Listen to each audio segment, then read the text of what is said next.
한 주간 동안 평안하셨습니까? 9월 1일 온라인 수요 예배를 함께하는 시간입니다. 오늘도 온라인 수요 예배로 경건의 시간을 가지시는 여러분들께 하나님께서 만나주시고 은혜 베풀어 주시길 원합니다. 기도하심으로 예배 시작하겠습니다.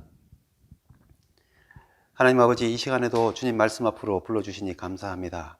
세상은 더 발전하고 있다고 하는데 첨단의 기술이 발전하면서 우주로 진출하겠다고 하는 시대인데 교육과 법과 제도로서 합리적이고 평화로운 삶의 길을 찾을 수 있을 것처럼 인간의 존엄성을 더 강조하는 시대인데 주님, 저희에게는 더 절망적인 폭력과 잔악한 소식들, 삶과 죽음을 가르는 질병 앞에서 속수무책 쩔쩔매는 모습들이 더해져감을 목격하고 있습니다. 인간이 교만하여져서 하나님을 떠나면 죄가 인간을 좌우하는 시대가 오게 됨을 수많은 역사와 하나님의 말씀을 통하여 경고받았음에도 불구하고 저희들은 은혜를 받으면 받을수록 교만하여 하나님을 떠나서 스스로 선악을 판단하려 합니다. 주님, 저희의 죄악상을 용서하여 주시고 세상이 다시 주님께로 돌아오게 하셔서 참된 평화와 참된 인간 존중을 주님의 은총 아래에서 주님의 백성됨으로써 주님께로부터 얻을 수 있도록 저희를 이끌어 주옵소서. 주님의 말씀이 선포되어도 저희의 귀가 둔하여졌습니다. 주님의 말씀을 들어도 그 말씀대로 살 수 있는 능력이 너무나 약해지고 무디어졌습니다. 뻔히 보고도 들어서 알면서도 무너지는 저희의 모습을 불쌍히 여겨 주옵소서. 다시 한번 주님의 말씀 앞에 섭니다. 저희를 능력 있는 주님의 자녀로 회복시켜 주옵시고 세상에 참된 화목을 이루는 사명자로 섬길 수 있도록 저희들을 인도해 주옵소서. 오늘도 우리의 모든 성도들 위해 기도합니다. 힘들고 어려운 상황 가운데 육체와 마음과 영혼의 아픔과 고통을 어루만져 주시고 주님의 힘과 능력을 얻게 하셔서 이겨낼 수 있는 삶이 되도록 인도해 주옵소서. 아픔과 질병 가운데 있는 이들을 치유하여 주옵시고 시험에 들지 않도록 삶에 필요한 모든 것, 건강과 물질을 채워 주옵시고 항상 주님을 중심에 모시고 한 마음으로 화목을 이루는 가정과 교회 되게 하여 주옵소서. 오늘도 이 영상을 통해 예배드리며 시간을 주님께 드리는 성도들의 마음과 정성을 기쁘게 받아 주옵소서. 예수님 이름으로 기도드립니다. 아멘. 찬송가 521장 9권으로 인도하는 함께 찬송하겠습니다.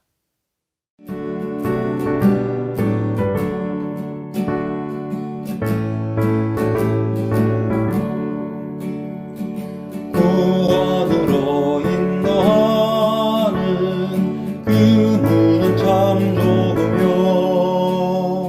생명으로 인도하는 그 길은 참 험하니 우리 몸에 지워 있는 그 더러운 죄짐을 하나없이 벗어놓고 힘써서 들어갑시다. 구원으로 인도하는 그 좁은 문 들어가 영생으로 인도하는 그 생명길 갑시다. 이 세상에 많은 사람 큰 문으로 들어가 넓은 길로 갈지라도 멸망으로 끝나니 세상 헛된 부귀영화 모두 내어버리고 주의 말씀 순종하여 그 생명길로 갑시다. 구원으로 인도하는 그 좁은 문 들어가 영생으로 인도하는 그 생명길 갑시다. 구원의 문 열렸으니 주의 공로 힘입어 주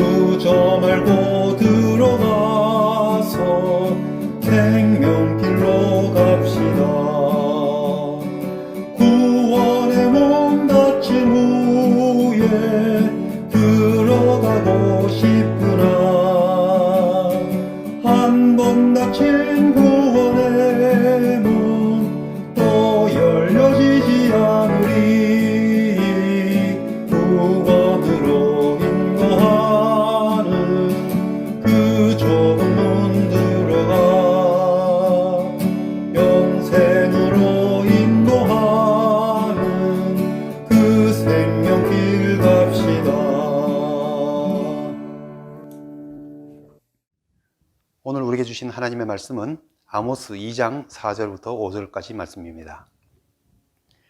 여호와께서 이와 같이 말씀하시되 유다의 서너 가지 죄로 말미암아 내가 그 벌을 돌이키지 아니하리니 이는 그들이 여호와의 율법을 멸시하며 그 율례를 지키지 아니하고 그의 조상들이 따라가던 거짓 것에 미혹되었음이라.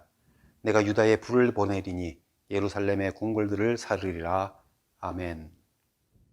오늘을 사는 우리 세상을 볼 때에 과학기술은 더욱 발달했고 사람들의 삶은 더 풍요로워졌고 교육 수준도 많이 높아져서 과거보다 더 합리적이고 이성적인 결정을 할 수 있는 능력을 갖춘 것 같은데, 오늘날 세상은 갈수록 더 복잡해지고 뭐가 옳고 그른 것인지 구분하기조차 어려워지고 있고 참된 것이 무엇인지를 분별하면서 살 수 있는 능력이 더 없어진 것처럼 보입니다. 21세기 첨단 시대에 어떻게 이런 일이 일어날 수 있는가 하는 그런 잔인하거나 폭력적인 일들, 독재적인 권력들이 벌이는 잔악한 일들이, 그런 통치들이 끊임없이 일어나고 있는 것을 목격하고 있습니다. 더 똑똑해지면 더 평화로운 길을 잘 찾을 줄 알았는데 그 똑똑함으로 옛날보다 더 정교하게 죄악을 저지르는 것이 인간의 모습들입니다. 더 평화를 깨뜨리고 더 분란이 생기고 분열과 나누어짐을 경험합니다. 역사를 들여다보면 비록 문명의 수준은 시대별로 달랐을지 몰라도 세상의 흥망성쇠를 결정지었던 인간의 본질적인 내면의 모습은 예나 지금이나 다를 바가 없어 보입니다. 우리가 외형적인 발전과 화려함에 시선과 마음을 빼앗겨버리고 온전한 인간성이 무엇인지, 바람직하게 산다는 삶이 무엇인지를 우리가 잃어버리게 되면 우리가 살아가는 이 세상은 더욱더 혼란과 아픔을 경험할 수밖에 없는 그런 모습을 우리가 삶 가운데서 경험하고 있습니다. 지금보다 더 큰 혼란과 또 환란을 겪게 될 것이라는 예측을 하는 일이 별로 어렵지도 않은 상황 가운데 있습니다. 이미 그런 상황을 경험하고 있는 시대를 우리가 지내고 있습니다.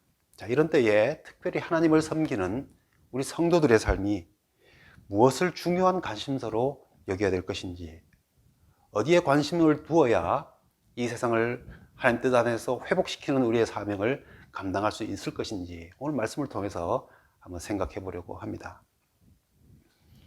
아모스는 남유다 두고와 출신으로 북이스라엘에 가서 하나님의 말씀을 선포한 선지자입니다. 아모스가 활동하던 주전 8세기의 시기는 유다와 북이스라엘이 외부에 있는 강대한 세력들이 잠시 소강 상태에 있는 상황 가운데 평화를 누리던 시대입니다. 유다 왕 우시아와 이스라엘 왕 여로보암 2세 시대에 국제적으로는 이집트와 아수르가 큰 힘을 쓰지 못했고 또 그 사이에 이 유다와 이스라엘이 어느 정도의 전쟁의 승리를 좀 맛보면서 영토 확장의 그 결과로서 경제적인 부와 번영을 누렸던 황금기 중에 한 부분입니다. 그러나 풍요로운 시기와 함께 부와 물질주의가 팽배해지면서 사치와 빈부의 격차와 착취와 금송아지 숭배들이 만연해 있었던 죄악된 모습이었던 것이죠. 이런 때에 아모스는 그들의 죄를 폭로하고 국가의 멸망과 백성의 포로됨을 가차없이 선언하였던 것입니다. 호세아 선지자를 하나님의 사랑의 설교자라고 말한다면 이 아모스는 하나님의 정의의 설교자라고 말합니다. 이 아모스가 유다와 북이스라엘을 향해서 하나님의 심판을 선포하고 있는 것이죠. 아모스가 이 심판을 선포할 때에 여호와께서 이같이 말씀하시되 누구누구의 이러이러한 서너 가지 죄로 인하여 죄로 말미암아 그 벌을 돌이키지 아니하시리니, 이런 형식을 가지고 선포하고 있다는 것이죠. 그래서 1장에 오늘 본문 이전부터 시작해서 여러 각 나라들을 하나하나 들면서 그들의 서너 가지 죄로 인하여 하나님께서 이렇게 벌을 돌이키지 아니하시리라 선포하고 있는 그런 내용의 말씀입니다. 그런데 왜 서너 가지의 죄라고 했을까요? 사실 이것은 한글 번역상의 표현입니다. 한국어 표현으로 서너 가지라고 말하면은 셋도 아니고 넷도 아닌 그 중간, 어느 정도 어중간한 그런 숫자를 생각하게 되죠. 하지만은 이 히브리어로 생각해 볼 때에는 그렇게 번역되지가 않습니다. 직역하면 다메섹의 죄악들 셋으로 인해 그리고 넷으로 인해 이렇게 셋과 넷이 분명하게 표현되는 그런 번역이라 해야 되는 것이죠.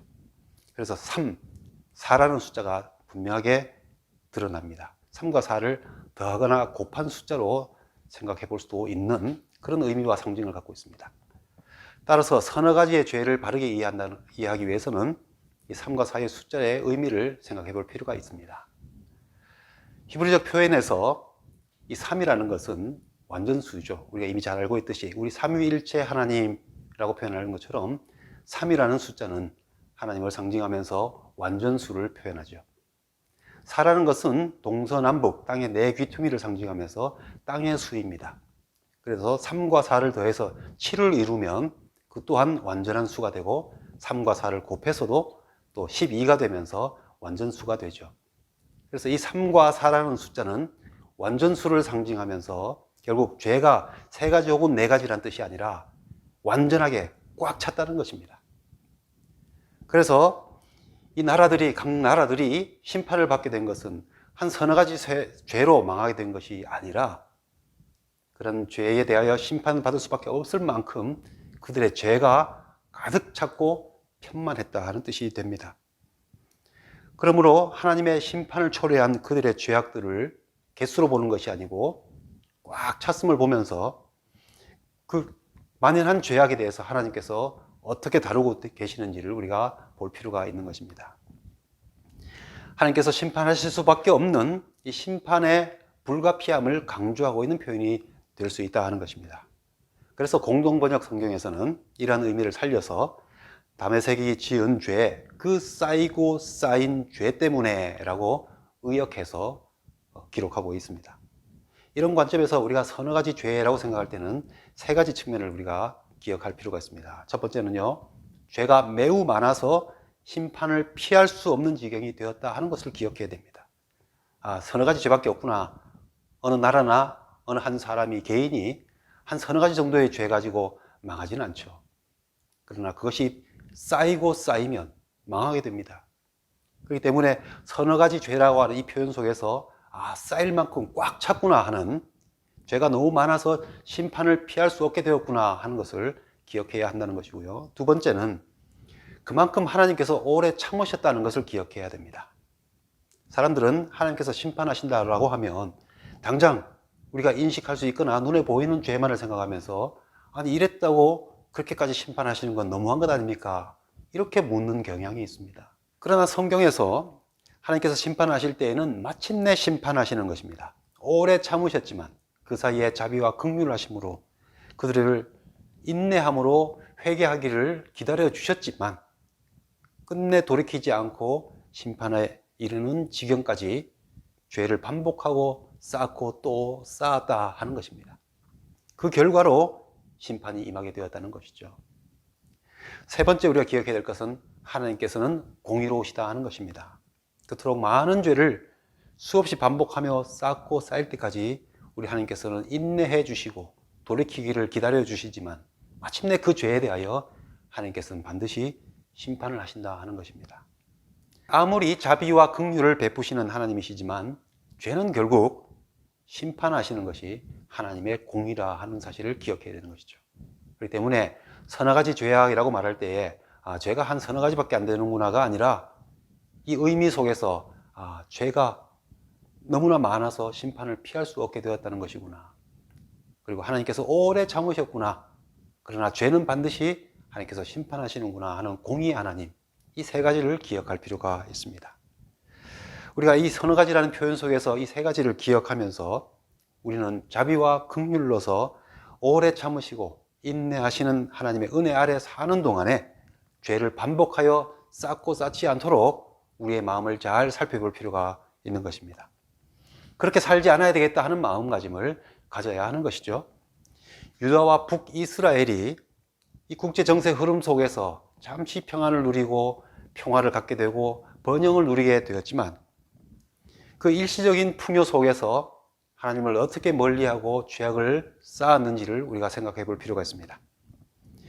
우리가 살아가면서 일시적으로 좀 잘 살고 있고 일이 잘 풀리는 것 같고 평안이 주어진 것 같을 때에 그 외적인 것 때문에 내가 죄 없이 잘 살고 있다는 착각을 해서는 안 되는 것입니다. 내가 심판받을 만한 죄를 짓고 있지 않구나, 이것을 외적인 일시적인 평화를 가지고 판단하면 안 되는 것이죠. 우리의 죄악이라는 것은 하나님의 말씀에 비추어 볼 때에 드러나게 되는 것입니다. 죄는 하나님의 말씀에 비추어서 확인하는 것이지 우리의 삶과 우리 기분과 우리 외적인 환경을 가지고 판단하는 것이 아니라는 것이죠. 그래서 이 시대가 풍요로워지니까 우리가 잘하고 있는 것처럼 착각하면서 점점 하나님으로부터 멀어지면서 얼마나 많은 죄를 점점 더 하고 있는지 우리 말씀에 비추어 보아야 합니다. 말씀에 비추어 보지 않고 안일하게 살다가 내 삶이 심판에 직면하게 되지 않도록 이 서너 가지의 죄가 우리에게 일어나지 않기 위해서 우리가 깨어 있어야 한다는 것입니다. 이런 과정 속에서 우리 하나님의 관심이 무엇인지를 말씀을 통해서 봅니다. 하나님께서는 각 나라들을 심판하시는 말씀을 하실 때에 특별히 하나님의 백성들에 대하여 다르게 관심을 갖고 계신 것을 우리가 이 말씀을 통해 볼 수 있게 됩니다. 각 나라의 죄악들은 대개 이런 내용들입니다. 전쟁을 통해서 그들이 행했던 모든 포악들이 포함되어 있습니다. 전쟁의 과정에서 드러내었던 분노의 칼들, 포로를 붙잡아 가서 거래하고 종으로 팔았던 인신매매했던 것들, 그리고 임신한 여인들을 비롯한 사람들에 대하여 잔악하고 포악하게 살행을 저질렀던 그 사륙의 내용들을 지적하고 있는 그런 죄악들입니다. 요즘 아프간에서 들려오는 소식을 보면서 우리 인간의 잔악성을 다시 한번 생각해 보게 됩니다. 어떻게 다른 나라를 도왔다는 것만으로, 외국과 관련된 일을 했다는 것만으로도 이렇게 목숨을 불안해하고 떨어야 하는가 하는 것입니다. 이 타락한 권력자들, 하나님을 떠난 권세자들을 통해서 오랜 역사 동안 반복해서 경험했던 것이 이러한 잔악성과 포악의 내용들입니다. 어느 편이든 하나님 없는 평화의 시대에는 힘 있는 자가 힘 없는 자를 억누르고 있는 것이지 진정한 평화가 아니었다는 것입니다. 특별히 우리는 오늘 현재의 역사 속에서 눈으로 목격하고 경험하고 있습니다. 세계 어느 나라든 하나님을 믿는 나라이든 믿지 않은 나라이든 오늘 말씀에서 분명히 말씀하고 있는 것은 하나님께서 그 나라들에 대해서 그 죄악에 대해서 반드시 심판하실 것이다 라고 하는 것입니다. 그런데 하나님께서 이 이방 나라들의 죄악에 대하여 지적하신 내용들은 다름 아니라 하나님의 백성들에 대하여 행하였던 그들의 죄악성을 지적하고 있는 내용입니다.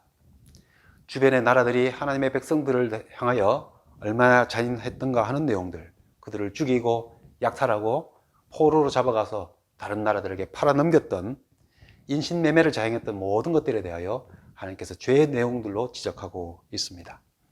두로나 에돔처럼 형제의 약속을 했거나 형제처럼 지냈어야 될 나라들이 그 약속을 배반하고 그 형제된 나라를 팔아넘겼던 분노와 잔악으로 행했던 것들에 대하여 하나님께서 심판하신다라고 말씀하고 있습니다. 이렇게 보면은 하나님께서 관심 있게 보고 계신 것은 바로 하나님의 백성들에 대한 관심이었습니다. 그들의 죄악은 다른 어떤 나라보다도 하나님의 백성된 나라에 대해서 행했던 죄악된 모습이었고, 또 유다에게 주신 말씀도 보면 하나님과의 관계에 대한 말씀으로 그들의 죄복을 지적하고 있다는 것입니다. 그런데 오늘 특별히 주목하는 것은 유다의 죄의 내용입니다. 오늘 읽은 본 말씀에 유다의 죄악에 대하여 이렇게 말씀하고 있습니다.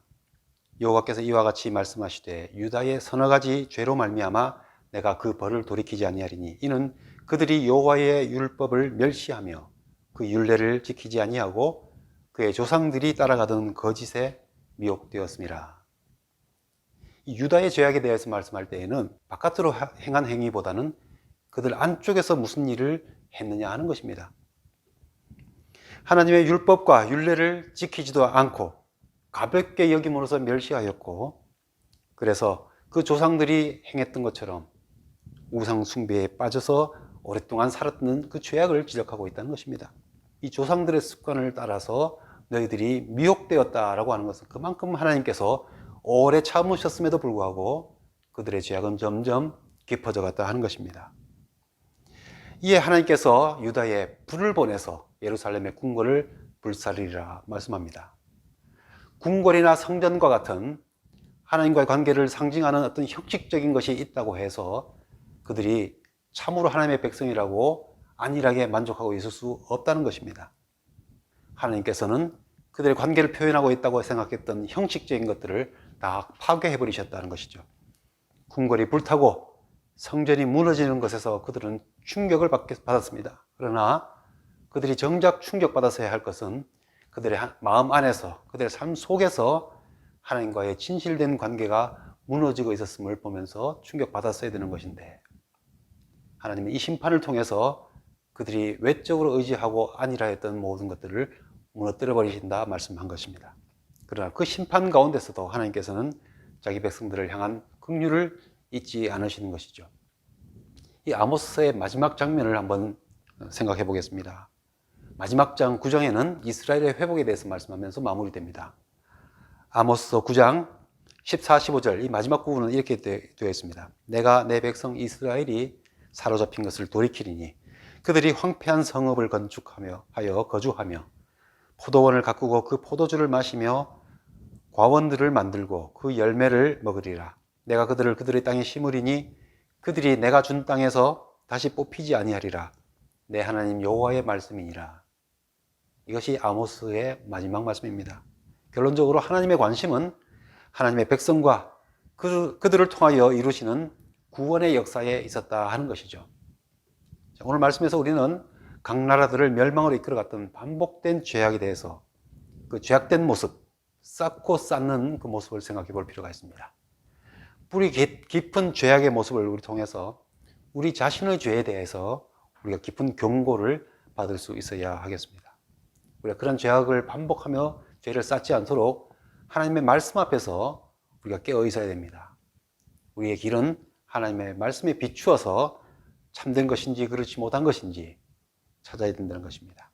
하나님의 자비와 긍휼 앞에서 우리가 회개함으로 나아감으로써 우리가 반복된 죄악에 빠지지 않도록 해야 된다는 것, 오늘 말씀을 통해서 생각해 보아야 되겠습니다.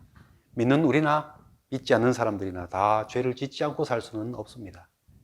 하지만 우리는 죄악을 쌓고 쌓는 것이 아니라 심판에 이르게 되지 않도록 우리를 깨우쳐 주시는 하나님의 말씀 앞에 우리가 수시로 서면서 우리의 삶을 은혜 안으로 이끌어 가야 할 것입니다.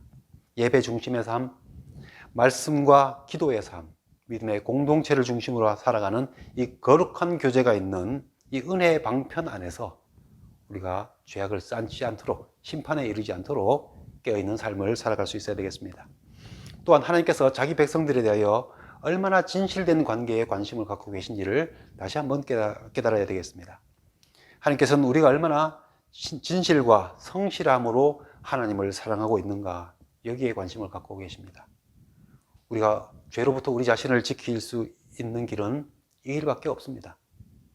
아무리 법을 만들고 처벌 장치를 두고 감시자들을 세우고 형벌 주는 사람들을 세운다 할지라도 그들도 함께 타락하면서 죄악은 더 깊어져 가는 것이 인간의 나약한 모습입니다. 각 나라들의 모든 죄악의 근본은 하나님이 없기 때문입니다. 하나님의 자리에 하나님 아닌 다른 것이 들어갔기 때문에, 그 근본이 잘못되었기 때문에 죄악을 저지르는 것이죠. 그렇기 때문에 우리 안에 진실된 하나님과의 관계를 세울 수 있게 된다면 주님의 말씀이 우리를 올바른 길로 인도하여서 죄를 이길 수 있게 해주시는 겁니다. 하나님의 약속과 구원의 은총을 누리는 삶을 살 수 있게 되는 능력을 얻게 되는 것입니다. 유다의 서너 가지 죄에 오늘 심판과 멸망을 초래할 지경으로 가득 찼던 이 죄악 중에서 특별히 하나님과의 관계에 집중되었던 유다의 죄에 대해서 우리가 한번 생각해 보면서 내 안에 이러한 서너 가지 죄악이 없도록, 시대가 어려울수록 하나님께 대한 사랑과 진실함과 성실함으로 죄악을 이길 수 있는 우리 모두가 될 수 있기를 바랍니다. 하늘에 계신 우리 아버지여, 이름이 거룩히 여김을 받으시오며 나라 임하옵시며 뜻이 하늘에서 이룬 것 같이 땅에서도 이루어지이다. 오늘날 우리에게 일용할 양식을 주옵시고 우리가 우리에게 죄 지은 자를 사하여 준 것 같이 우리 죄를 사하여 주옵시고 우리를 시험에 들게 하지 마옵시고 다만 악에서 구하옵소서. 대개 나라와 권세와 영광이 아버지께 영원히 있사옵나이다. 아멘.